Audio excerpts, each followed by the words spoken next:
From Bosstrack, it's Her HypeSquad, a show about amazing women who've made incredible strides as leaders in their industry.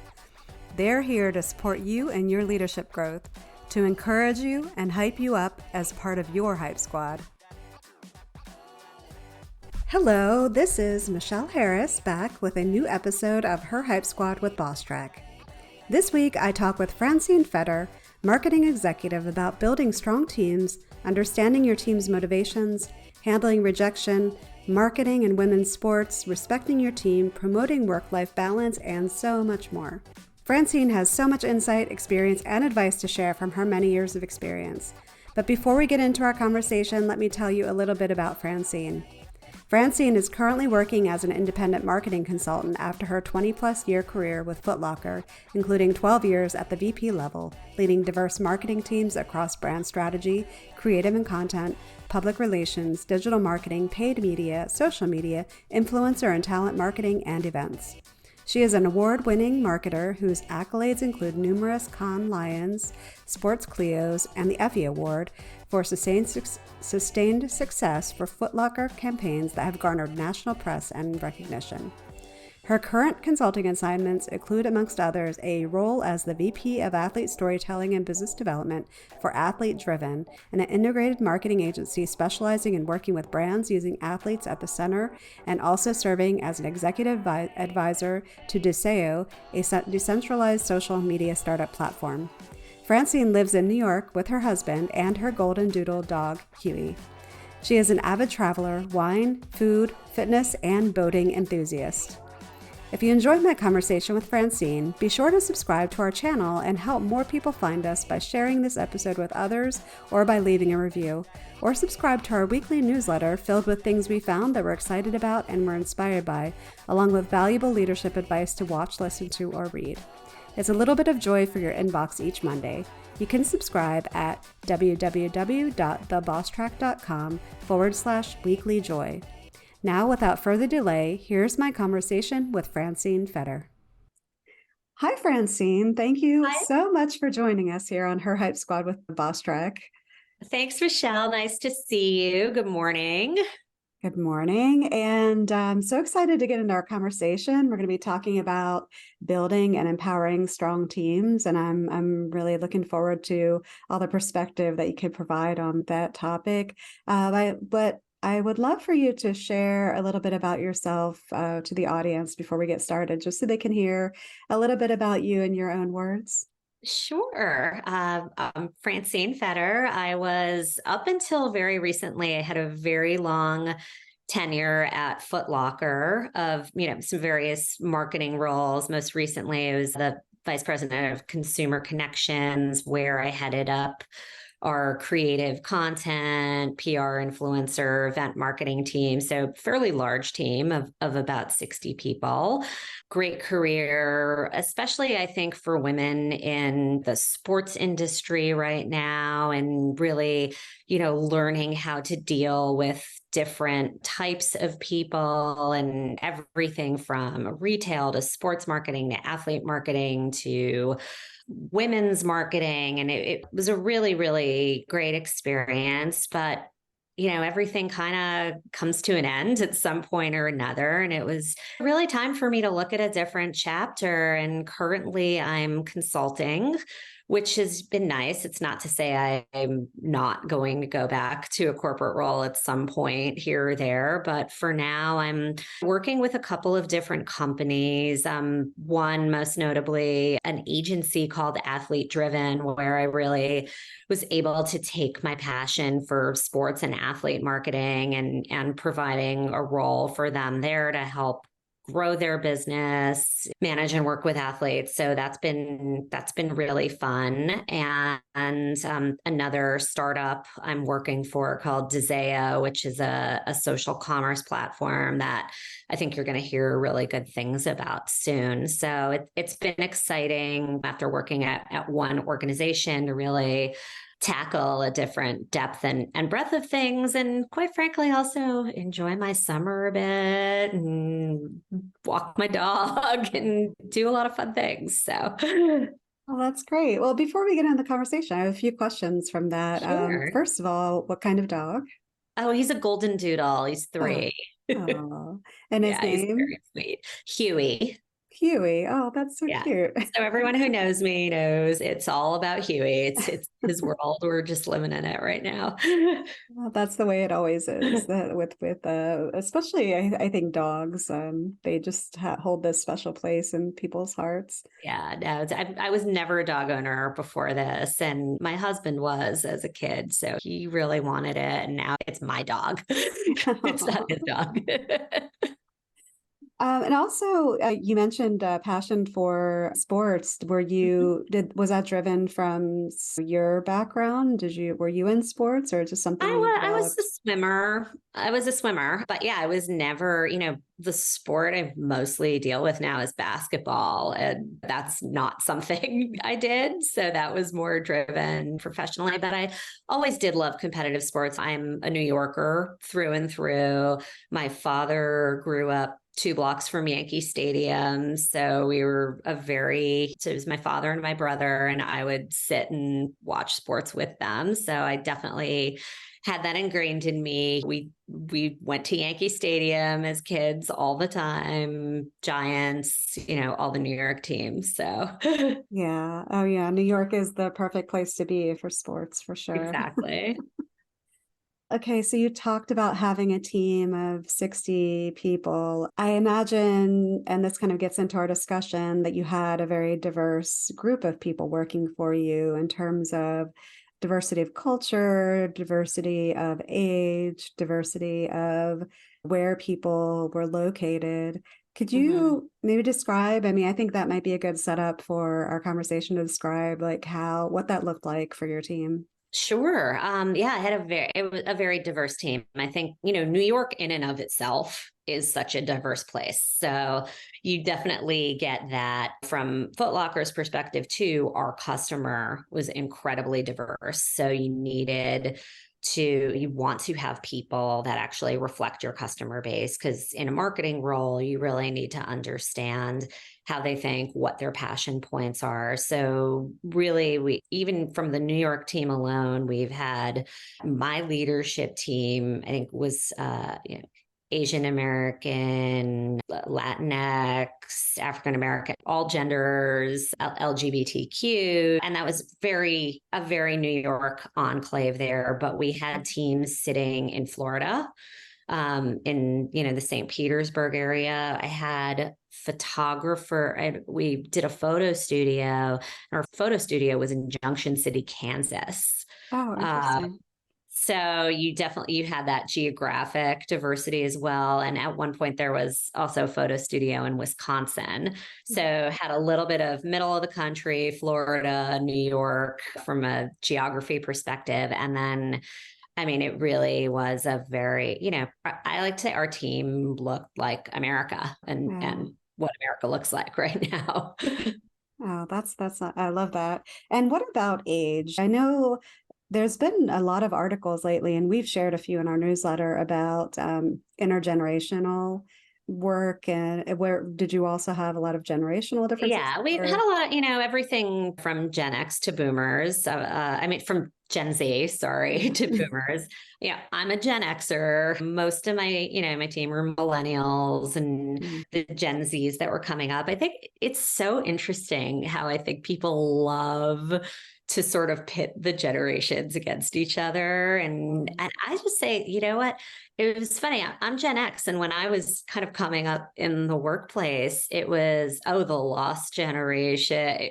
I think you're always going to have that with the younger generations coming in. They're like, oh, they're lazy. They don't want to work. They're like Gen X. It was all like, oh, they're just like kind of drugged out and driftless. And like, no, we worked our butts off. yeah. And, you know, I was like, I had such a strong work ethic. And I mean, my parents were even like before boomers, I forget what Hmm. they're called, greatest generation, and and so I think it's a little unfair. I think in every generation you're going to have your achievers and your people that don't. But I do think there are some fundamental things that we can learn from each other. Like for one thing, I completely respect Gen Z's boundaries.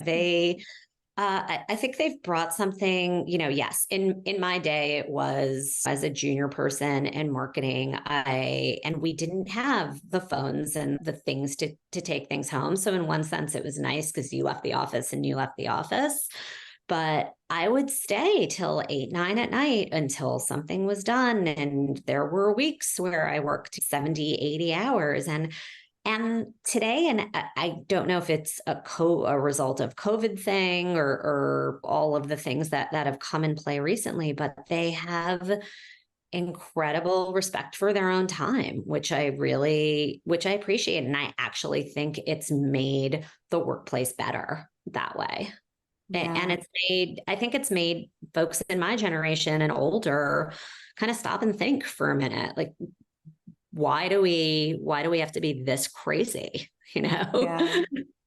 I really agree with that. And it's so interesting. When I was coming up in my career, there were a lot of times where it was more about visibility. Like you should stay till 8 or 9, not because you actually had something to get done, but it was expected and to be seen, and it didn't matter. And then they didn't care if you really were working on something or not. And that's so crazy. Like, why? Yeah. They just wanted to know that you're there. It was get in before your boss and leave after him or her. Yeah. Yeah, and I like what you said about we're so similar. Why like pitting generations against each other? Because I feel like that has been done and overdone, and that's really what some of the articles and speeches that we've been reviewing are about. It's like it's time to stop pitting everybody against each other because there's more similarities than there are differences. And like anything, it makes for great clickbait and conversation. So it's going to happen. It's just kind of how you manage it. So in general, how would you say, like, what were the overarching themes that you paid attention to in managing that diversity on your team? I think one is understanding people's perspective of how they approach things, because just in gender, race, age, all the diversity aspects aside, I think everybody comes into a job, into a workplace with years of history of how they were raised. Were they rich or poor or somewhere in between? What motivates them and drives them? Did they have a single parent that worked so hard that they never want to work? They want to get to the top really quickly and provide for them. Like everybody just kind of comes in with a different blueprint. So I think a lot of it's this interesting balance where it's don't get too personal at work. Don't ask people too many questions. You don't want to know. But I think it helps to understand what motivates everybody, because not everybody is going to respond to motivation. If you, Michelle, just want, the straight, if you're a straight A student and you want the accolades and the great reviews and all of that, then I know, like, okay, just achievement, things like that motivate you. Somebody else might be a little bit different and they're a quieter person and they just wanna do a good job in the background, and public praise isn't going to make them happy. Some people, honestly, they're like, it's a job. I just want money. Like, leave me alone. So I think it's the whole kind of blueprint and complexity of people and diversity of thought, and really just bringing everyone together. It's like not everyone who's African American and grew up in New York thinks the same. People come from different families and people come from different backgrounds and contexts. And I think I think when you put people in these like, just sort of buckets like that, that's what doesn't lead to success, Yeah, I agree. When you shared up front, you started that with don't ask too many questions, don't get too personal. Is that the sense that you got? Like, is that just the feeling you were getting from your team, or was that more of a cultural thing?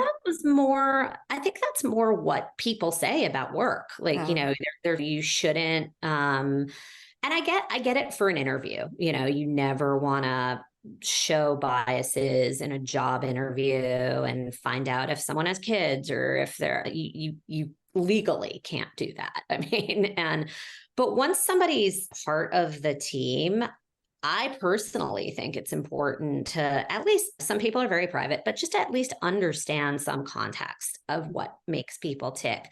I just think the norm has been, at least what, maybe that's a generational difference now. But at least when I was going into work, everyone's like, don't talk about anything unless they ask you. Don't. So I think there is a bit of that hesitancy to open up, or if you know, especially now with all the focus, and I think that's another thing that Gen Z has positively brought into the workplace as well, is the whole focus on mental health. And if something is not going well in your personal life, like how it is going to affect your work, I think it's very important to know and to understand. So you really understand, like, okay, how's the team going to function? Do we need people? Because ultimately, you want a strong team is when people have each other's backs, and you want people to cover for each other. And it really helps, as opposed to like, oh, Tommy's leaving at 3 o'clock every day. Like, what the heck? Like, why am I doing everything? As opposed to, you know, Tommy's dad is dying and he's going to the hospital every day. That at least you're like, okay, you know what, and that's the qualities of empathy and all of the other things that I think are so important to have a very like healthy, productive team. Yeah. Yeah. And I think there's a lot to be said about understanding and having those conversations with your team just to build that trust and have them know that you're interested in them personally. Yeah. You know, and like you said, there are going to be people that don't want to share personal things, and that's okay, and understanding those boundaries. But that's definitely something I think and I see as being critical to building a strong team. I like that. Okay. You said something that I was going to ask about, but maybe it'll come back to me. You did talk a little bit about having those conversations to understand what motivates people. With the intergenerational team where everybody does want something different, or people just with different backgrounds, how do you handle that complexity when you're having to think about, I know it's not really 60 direct people that you are responsible for, but I mean, even your direct reports, like how do you handle that in a way that is seen as like equal as well? Does that make sense? Yeah, no, I think it's, you know, look, there are obviously some people you have stronger rapport with than others. It's just, that's how people are. But I think for me, what was important, at least with my directs, was weekly touch bases. And I never came in with an agenda. I mean, yeah, if there were a couple of pressing things, it's okay, here are a couple things, like, let's get that. Okay, this is your time. What do you need from me? How can I help you? And then I encouraged them to do it with their teams. And then I would do skip level meetings with folks that reported to my directs more once a month, and things of that nature. And then obviously before remote work, it was easier to just sort of like pop over to someone's cube and see how they were doing. But I think making those concerted efforts to have these Zoom calls and check in are very important. But I think leaving the most important thing, and again, this was not something I got right away managing, but leaving open-ended time and encouraging people that their time with you is their time, and allowing them to really ask questions, flourish, talk about what's on their mind. And you'd be surprised at what comes back. You hear a lot of really good information. Yeah, curious because I've had a few guests on that have talked about having skip level meetings, and also, I mean, I've done those, but how would you say you manage those without feeling like you are stepping on the toes of your direct report, the person that they're actually Honestly, and for people that might not know what skip level meetings are, if you could maybe just explain what that looks like for you and then how you handle that. Of course. Yeah. So skip level meeting is so you're my direct report and Jane reports to you. I would have a meeting with Jane to just check in and see how she was doing. Honestly, I like with me, it's transparency. It's just telling, hey, this is what I'm doing. It's not that I don't trust what you're saying about Jane or how she's doing. It's important for me to hear from the team to get a whole gauge of what's happening here and how I can better serve everybody. And now, of course, if Jane's saying like, "Oh my God, Michelle's a horrible boss and she's doing like all this," then we will have a conversation. And again, but the whole point is to be completely open-minded and transparent and just honestly and I say the word transparency a lot. It is the key to everything. Yes, are there certain like things that are working at the highest levels of the company that you cannot share with your team? Absolutely.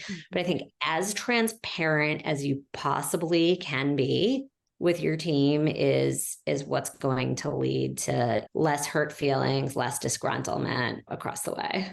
Yeah. Oh, we could have a whole conversation about transparency. I completely agree. And you're right. It is difficult being in the middle sometimes where you just can't share certain information, but all you can do is be transparent that you can't. Yeah, exactly. Have you ever had a situation where your direct report felt uncomfortable about you meeting with their reports? I can't say I have. I think for the most part, I've had one that's like, don't believe everything that comes out of their mouth, but they weren't like uncomfortable about the meeting, if you will. Yeah.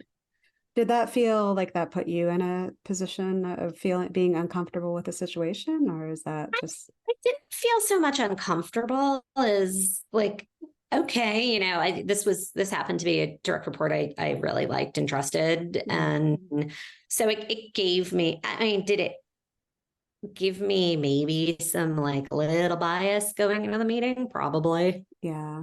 And so you did talk about working remotely and you talked about having teams in different locations.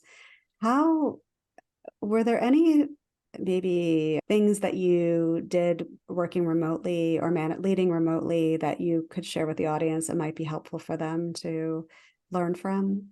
Sure. I think it's important to part of like office culture, whether it's made fun of on TV shows or not, are, those like whatever, you have a pizza, you have a gathering, you go for drinks after work, like things like that. So I think what I'd found that was missing during a lot of COVID was some of the camaraderie that really came with being a team when everybody was remote. So one of the things that I did for the holidays, I did a virtual wine tasting with the whole team. So we had all of the people and I got buy-in from HR. They were great. And they were like, yeah, this is awesome. Let's do it. And we had wine, like everybody got to pick like their flight, and we had a sommelier from California like on the phone just explaining the different wines. And it was because there was so many people, like you broke out into small Zoom groups, so you were with like 6 people, and I made sure they mixed up like people from creative or with people from events and people from different offices that don't normally see each other even when we were in like once or twice a week. So I thought that was really, really fun and a really fun way to, and everyone seemed to like it. And who doesn't like free wine? Or I think people had the option, they could do a beer flat. There was a beer group too. Oh, okay. So it was diversity of alcohol preferences too is also very important, or non-drinkers get a non-alcoholic flight. But it was, that was a lot of fun. Well, it sounds like it, and that's a great idea. And so, I don't know if you can answer this, but did you have like a certain budget that you could use for team building events like that? And the second question to that is, a lot of people listening to this or might be new leaders just trying to feel out their own role and might be uncomfortable with doing something like that because they are worried about asking, can I do this? Is there any kind of advice you'd be able to give for them to go to HR or their direct report to propose something that they're interested in doing with their team? Of course. Yeah. So I think you're, again, I'm talking, this was a large organization. I know there's orgs of all sizes. A company I'm working for now, I mean, it's like, talk to the co-founders every day. It's like, yeah, whatever. It's super easy. But from a large organization perspective, it would be your HR business partner is your best friend. They really are. We had really good HR people at Foot. And I think they understanding the importance of team building and what that meant, especially, and I think COVID was a big eye opener for that for sure. So I think building that relationship and building that trust and saying, hey, listen, this isn't because people just want to drink for free. This is, really, here's why we need to do this. Here's the situation. Hey, I'm a new leader. I'm getting to know this team. It's really important for me to make sure we're functioning at an optimal level. And I think there's an important trust factor that I want to build here.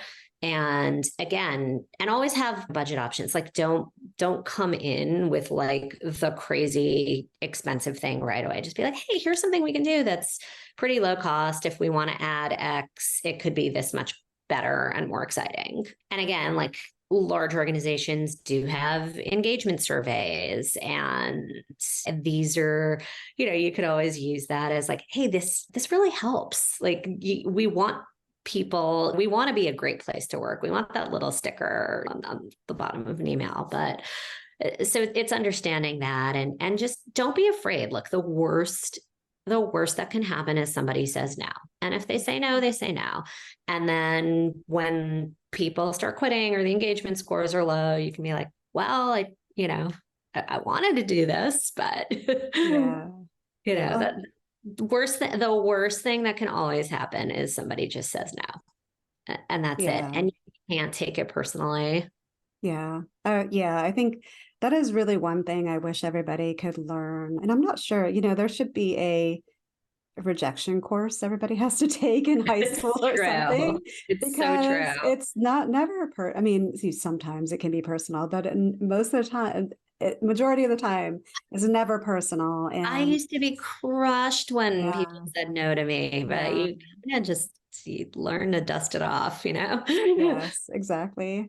Oh, I'm going to make a note of that, a rejection course. I like it. Did you ever have, like thinking back to that wine tasting, beer tasting, non-alcoholic tasting, what was the feedback after? And have you ever had to work with somebody that was opposed to doing team building events like that? Yeah. I mean, I think they're introverts always in things. And you know what? I always make it optional. Here's the thing. I highly encourage you to attend because everyone's going to be there. But if you don't want to, that's cool. Like you can't force anyone. You can't force anyone to do anything. And I think it's sort of the forced fun that I always think of like the Michael Scott parties in The Office. That's my pop culture reference here. Like, this isn't forced fun. This isn't like, hey, you must sit in the conference room and have pizza. But you know what?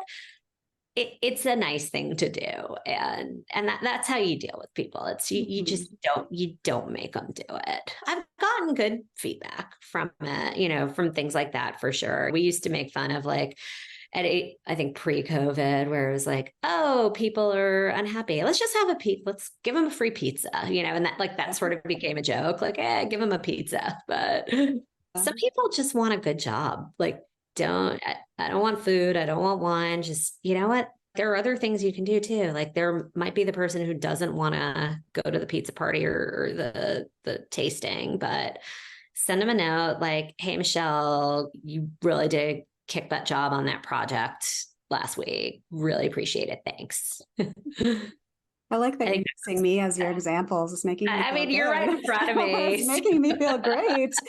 Thank you. Yeah, well, it's interesting the times that I've had people that are like, "Oh, that's so stupid," like, and I don't have time, I don't want to do that, I have work to do, Mhm. and you do make it optional, and then they end Yeah. up like, "Oh, I'm gonna go," and then they end up having like the best Fun. time. Yeah, So exactly. I Exactly. always enjoyed when that happened. We were talking about your team earlier, and I was curious with the different perspectives and people coming from different places.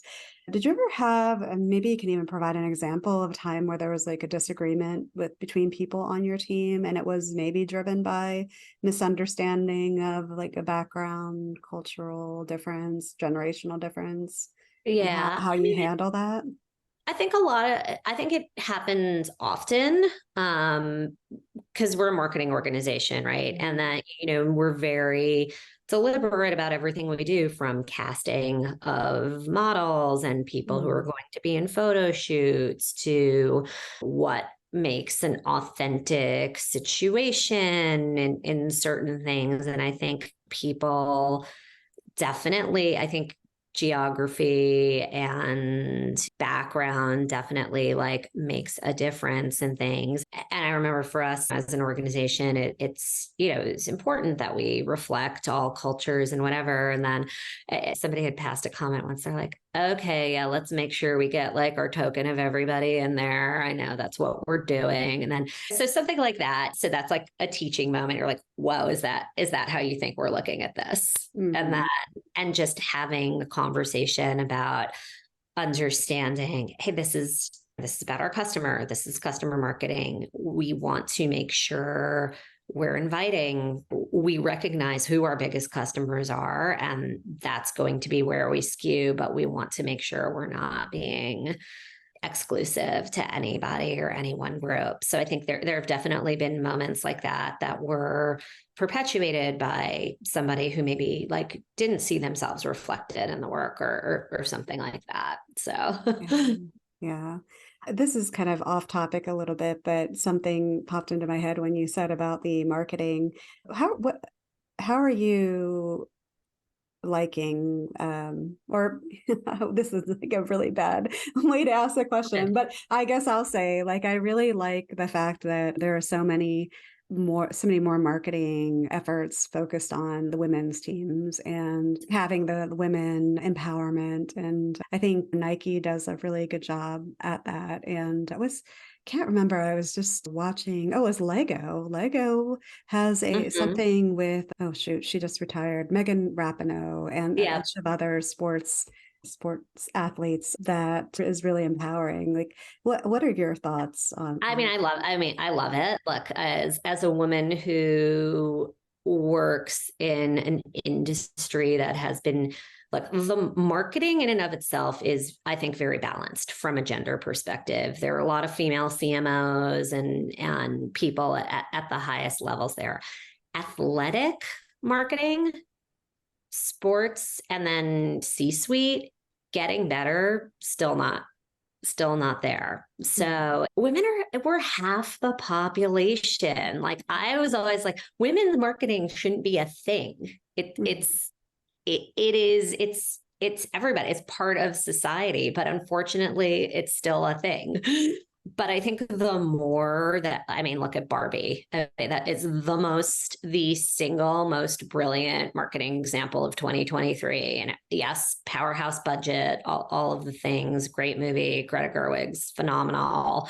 Um, but just look at what that's done for the conversation about, talk about take, I mean, they're brilliant. Talk about taking a 1950s anatomically incorrect, stereotypical, here's a female, here's what a woman should look like, and kind of turning it on its head for today, for a message. I mean, I think that's absolutely brilliant. And in my space too, and some of the work I'm doing with athlete driven now is very exciting, because we're talking about, okay, well, how do we sign more female athletes for our clients? What are we doing? We've got a team, it's 6-person team. Half the team is women. Two BIPOC co-owners. It's a very nice small group. And so I'm seeing like the progress of the importance of that. And I think of being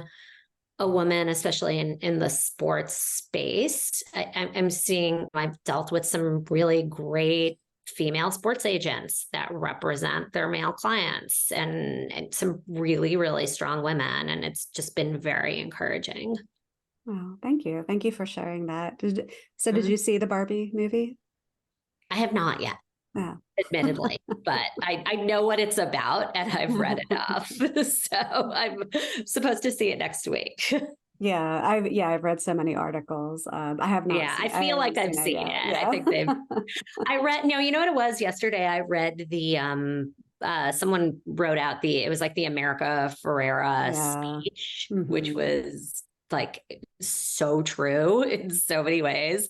I would say just seek that out. If anyone hasn't read it, just Google it. And it's so true. It's like, I'm supposed to be pretty, but not too pretty, and smart, but not too smart, and ask questions, but not too many questions. And it's like everything we go through. Like if you say too much, you're bitchy and assertive. If you don't say enough, you're too quiet. It's like you can never win. It's incredible. She nailed it.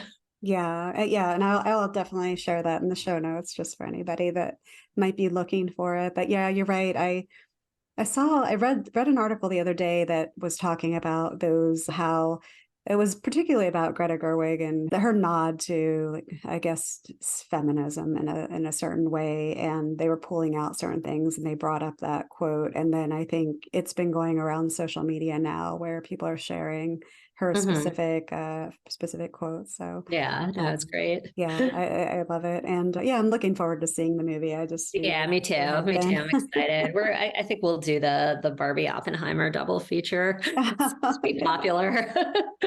Yeah, I just didn't realize that Oppenheimer is like a 3-hour movie. So yeah, Oh it's God. like Oh, that's a lot. basically half Yeah. your day spent at Just the go to the theater. movies. Yeah, which could be good on a rainy day. Yeah, yeah. Exactly.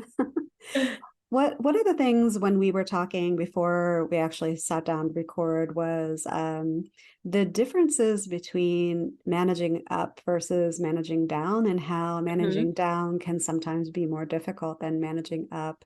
I'd love to hear your thoughts on that. No, absolutely. Because I've seen it done so wrong so many times. I think it's always easier to manage up, right? Because somebody sets expectations. You need to deliver something on a deadline. You need to fix presentation, and this happens at all levels, right? You do it. You know where you're coming from. You know who your boss is. You kind of know what to do. And I think for women, I think managing down is especially hard for women. Not everybody's different, but generally speaking, we don't like being the bad guy. And I Mhm. think there is this perception of, if you're telling someone, it's sort of like the way, like, hey, I need this done tomorrow by noon. It's like, oh my God, I'm terrible. And I found this more when I was a new manager. I'm like, Mhm. oh my God, I'm terrible. I'm like telling people what to do. Like, this is like, how am I going to do this? Like, what if they're going to hate me? There's always that, like, there's such anxiety with that. So that's one aspect of the managing down. The other, I think, is the time thing. Like, I have seen so many like peers of mine and things, like, just don't, like, they're amazing at managing up, and people, and like senior people love them. Mhm.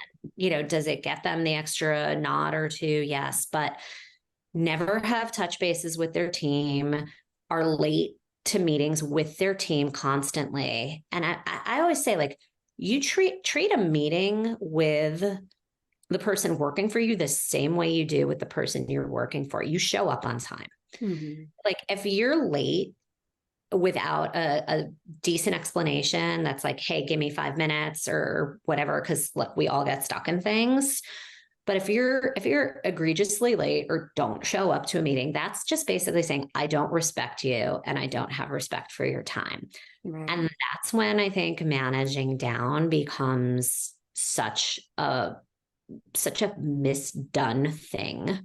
Especially, but like, honestly, if I had a meeting with my team and I was on with my boss, I'll be like, hey, I've got a meeting with my team at 11. It's 10:43. Do you think we're going to run long? I'd like to let them know.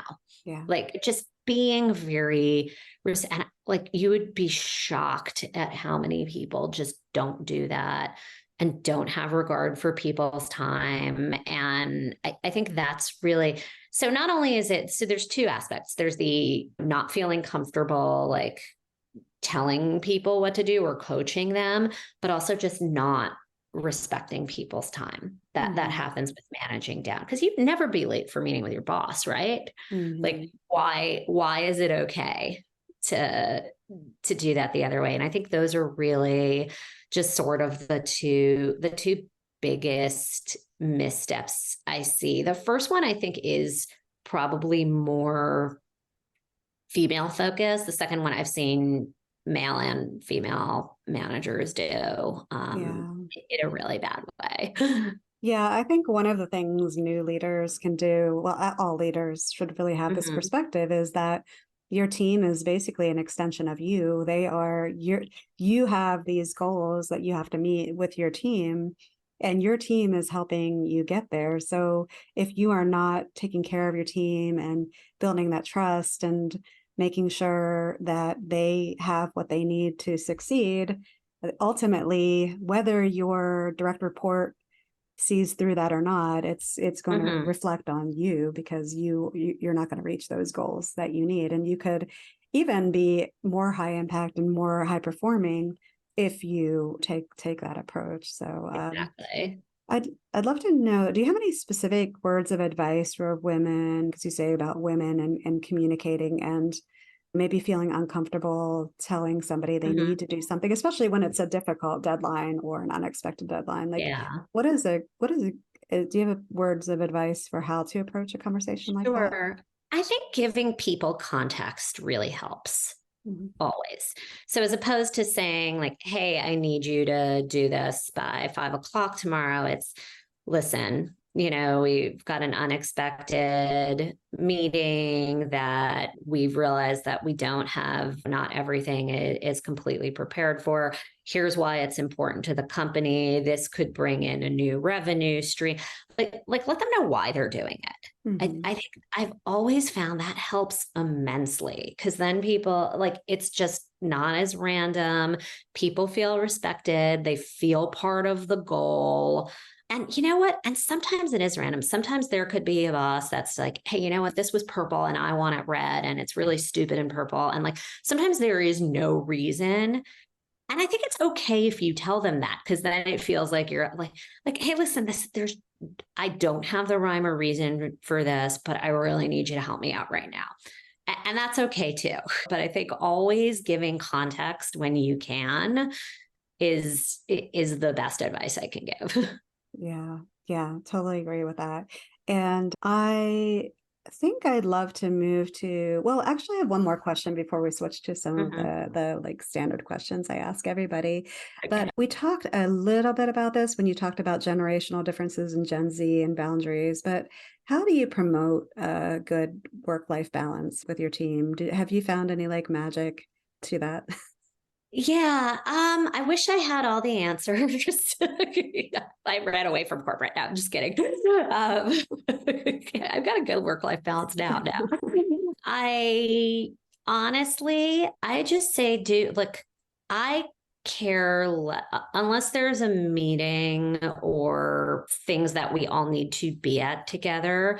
My biggest thing is I don't care when you do your work. Which is sort of, I don't know how popular of an opinion that is in corporate America, especially now with the return to office and all of that.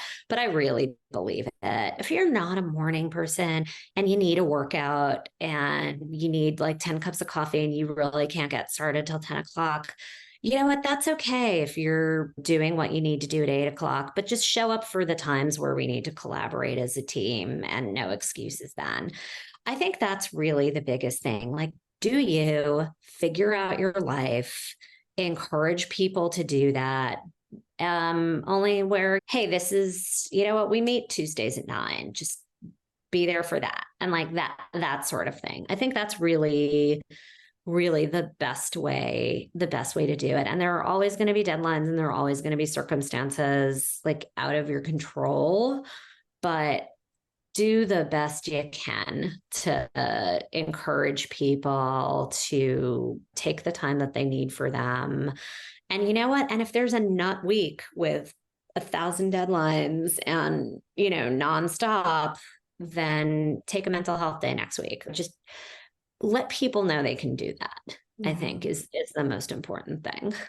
Yeah, definitely great words of wisdom there. And so one of the things, and I've talked to a lot of people that are leaders and they have different perspectives on letting people work from home, and then also feeling that the 3-day back is the magic, like 3 days and then 2 days at home. And I know early on, a lot of people were worried about, as leaders, like, how do you know if people are doing what they're supposed to be doing? And there's been a lot of conversation, whether true or not, like why they want people to be back in the office. Do you think it's more that they just don't feel like they have control and want to see people? Or do you think there is something to having people together and having it be a more bonding team experience? I do think there's something. I think it depends on your organization, the size of your organization, what you do, what your output is.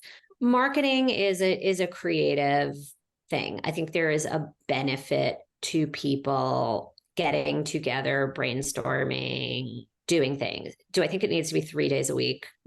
No. But I think it is at the pace of your business. It is always good to have certain in-person meetings. I always say, like, when we would have, you know, if an agency would come in to present a new creative campaign, or even now working at an agency, I'm like, oh, we should do this in person. I think key meetings make sense. Does it need to be every day? Does it need to be 3 days a week? Probably not. I think some of that, and everyone's different. Some of that is a control thing. Also really depends on what you do. If you're a computer coder, you really don't need to see people. Yeah. You don't. I hate to say it. It honestly depends on your field. It depends on your line of work. It depends on how much collective brain power you need. Do I think there's something to be said of this younger generation that has only been working since COVID, like not seeing people? I've been able to, now that I'm consulting and in this different way of life, I've really had to tap into my network more if I want to take another job down the line or anything like that. I've been having, and I find it's easier, like when I'm in New York, like, hey, let's meet for a coffee. Let's do that. There's something to be said, but these were all connections I built over 25 years of being in person with people. And I wouldn't be that close with these people if I didn't have that. So I do think there is something to be said for this generation really not benefiting from that if they're not coming in and seeing mentors and people that can help develop them. Yeah. Yeah. Well, thank you for sharing that. I know it's a sensitive topic to some sorry, people. like I don't mean to sound so both sides of the fence. No, but I really am, because it's complex. Oh yeah, of course. Thing. And you've actually provided some good things for people to think about on both sides. So you mentioned something that is a good segue into our next section, and that is mentorship. And of course, with Bosstrack, and our point of having this podcast is really about mentorship and providing experience and advice. Is there a mentor that you can look back to in your career that made a difference to you? I've had a few. I think there's straight impact, which I think the biggest difference in my career was, and I don't, it was a woman I interviewed with for my first job at an ad agency. And I had previously interned at LVMH when I was in college and right after. And I wanted to go work for this ad agency. And she said, you don't want, she's like, no, you don't want to do this. You have client side experience. I'm sending you, Foot Locker is my client.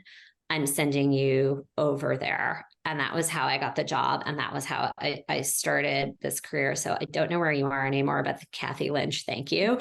It was a very, I'd say that for the person that made the most impact in my career, I've had many mentors and people that have helped me out. I've had like I'll shout out my longtime female boss, Stacy Cunningham, who's living a fun life on the golf course right now. But she was the boss that promoted me to the director role, who gave me my opportunity. She was a very, very smart woman, always had like great sayings and ways to be, and just always very encouraging, and just a good example of female leadership. And then the boss I had after that, Jed Berger, who's my very good friend. Really, I think people mentor you in different ways, in different aspects of your career. Like we had met more as, we were coworkers and we became partners, and then he became my boss. But it was always he taught me how to be like the teammate mentor. It was always like, hey, we're a team. We're a pair, we're in this together, and we're doing this together. And we did all of our best work at Foot Locker that way. So he's kind of like my work husband, but, I think there are always different people at different stages of your career that have different impacts on you for sure. And that are important. And I think a mentor to a 25-year-old looks very different than a mentor to a 40-year-old, because you're just at different stages. Yeah, definitely. And I always tell people that you don't have to feel not that you don't want to continue to work with a certain mentor, but your mentor today might not be the mentor that you need in, 3, 4, 5 years. It's going to change. Potentially not, depending on what that looks like. Yeah. And then also your mentor, I've had a ton of other people like outside of my company that I really looked up to, that I've worked with, and that you're like, oh wait, I like her style. Let me emulate, love how she's always calm in meetings, like things like that. So there have been so many people like sprinkled in throughout, like too many to count. Yeah. Yeah.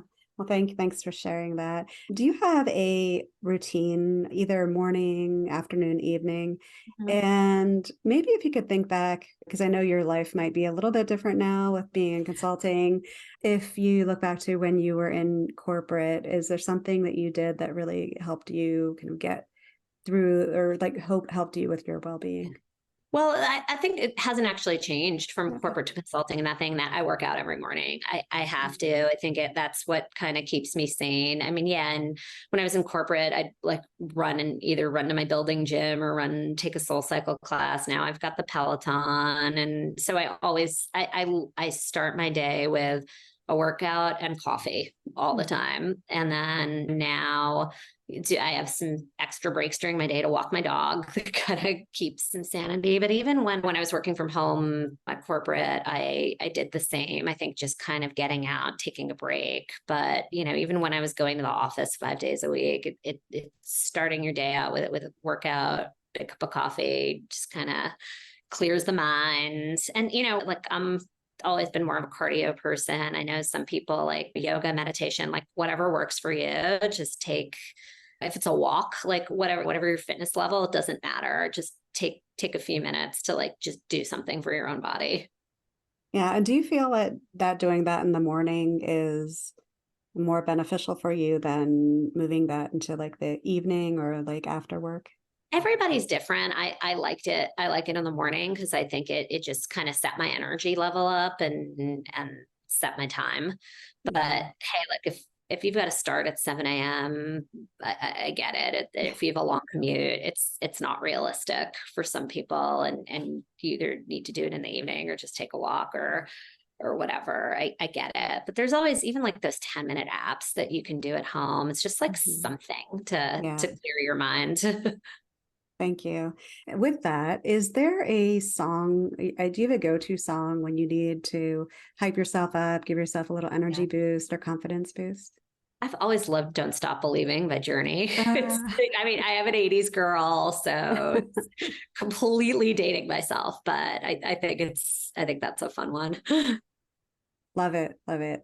Is there something around $100 or under $100 that you've invested in for yourself that has made a difference for you in a positive way? Okay, this is crazy, but I just discovered that like the 3-in-1 charger. And Oh, it was I know it's like I think I'm a little late, but it's a life changer because I've literally had this like whole wire contraption near my side of the bed of like the watch and the phone and the headphones and like this 3-in-1 thing wow. is like so nice. And there's I don't know, I literally bought it off an Instagram ad for $49.99. It was awesome. Awesome. Is there a book or a podcast that you've listened to or read that you might recommend to the audience that'd be helpful? It could be fiction or nonfiction. Yeah, so fiction. Fiction, I just read The Guest by Emma Cline. It's a really fun beach read. I'm actually out in the Hamptons now, so there was some good context there. It's just about it's an interesting statement on class, and it's just a lot of fun. It was a very good, like little bit of a psychological good beach read there. The podcast I've enjoyed recently is called Search Engine. Hmm. And every week, he's the gentleman, I forgot his name, PJ Vote, I think, or I'm not sure how to pronounce the last name. Every week he does like, it was sort of a random topic. Like this week was like, what's it like to go blind? Oh, And like he has so many like different, it's like different little things. What I like about it is so random. It's like stuff that you would never think about, read about, listen to, and it's just like a different like nugget of information. It's like it's sort of like the idea of it is based on random questions that you Google, yeah. and then he talks about it. So it's a good one. I highly recommend that. Oh, that's really interesting. I hadn't heard of that. And I originally, when you said search engine, I was like, oh, SEO, marketing, but Yeah, no, like literally yeah. the podcast is called Search Engine. Yeah. Okay. All right. Yeah. Thank you. So I'm sorry. I know we're going a little over in time. I Okay. appreciate you hanging in there. But last questions. One is you are officially part of our audience's Hype Squad. Is there one piece of advice or one words of inspiration you would leave with everybody before we end our talk Sure. today? Be transparent with others and be true to yourself. Hmm.